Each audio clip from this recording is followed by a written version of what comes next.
गांव के छोटे से कोने में एक पुराना बरगद का पेड़ था। उसके नीचे हर दिन शाम को रामू काका बैठा करते थे। रामू काका की उम्र 70 साल थी और उनके जीवन के अनुभवों की कहानियाँ गांव में मशहूर थीं। लोग उन्हें बहुत मानते थे और उनकी हर बात दिल से सुनते थे। एक दिन गांव में एक छोटा लड़का आया जिसे सभी छोटू के नाम से जानते थे। छोटू की उम्र केवल 10 साल थी और वह अपने माता पिता को खो चुका था। उसे गांव के एक परिवार ने अपनाया था, लेकिन उसके दिल में हमेशा ही एक खालीपन रहता था। छोटू अक्सर रामू काका के पास बैठता और उनसे कहानियाँ सुनता। रामू काका की कहानियाँ दिल को छू लेने वाली होती थीं और छोटू को उसमें अपनी दुनिया मिलती थी। रामू काका ने भी छोटू में अपने बचपन की झलक को देखा और उसे अपने बेटे की तरह प्यार करने लगे।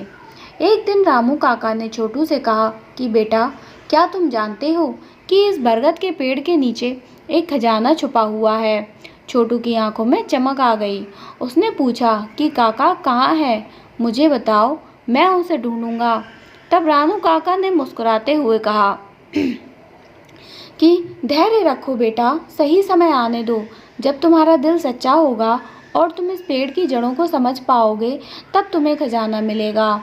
समय बीतता गया और छोटू रामू काका की बातें ध्यान से सुनता रहा। एक दिन गांव में एक बड़ा तूफान आया और सब कुछ तहस नहस कर गया। पेड़ों की जड़ें उखड़ गईं और गांव के लोग परेशान हो गए। उस तूफान में रामू काका का भी निधन हो गया। छोटू का दिल टूट गया, लेकिन उसने रामू काका की बातें याद रखीं।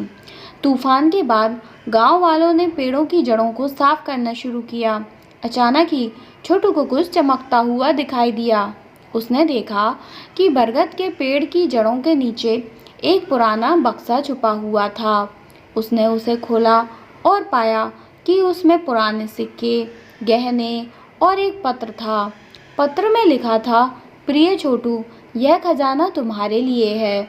इसे संभाल कर रखना और इसे सही तरीके से उपयोग करना। याद रखना, असली खजाना दिल की सच्चाई और प्रेम में है। छोटू की आंखों में आंसू आ गए। उसने खजाना गांव के लोगों में बांट दिया और रामू काका की याद में एक छोटा सा स्कूल बनवाया और वह खुद भी शिक्षक बन गया और रामू काका की कहानियाँ बच्चों को सुनाने लगा। इस तरह रामू काका और छोटू का अनमोल रिश्ता जीवन भर के लिए एक मिसाल बन गया। इस कहानी ने गांव के लोगों को सिखाया कि असली खजाना हमारे दिलों में होता है और सच्चा प्रेम कभी नहीं मरता। गांव के लोगों को ये भी सिखाया कि जीवन में सबसे महत्वपूर्ण चीज़ें वे हैं जो हमें दिल से जोड़ती हैं। तो दोस्तों, हमारी ये कहानी यहीं ख़त्म होती है। तथा आप लोगों को मेरी कहानी कैसी लगी, प्लीज़ कमेंट बॉक्स में ज़रूर बताइए। पसंद आई हो तो इसे लाइक करें, ज़्यादा से ज़्यादा लोगों में शेयर करें और मेरे चैनल को ज़रूर सब्सक्राइब करें। आज के लिए इतना ही, तब तक के लिए धन्यवाद।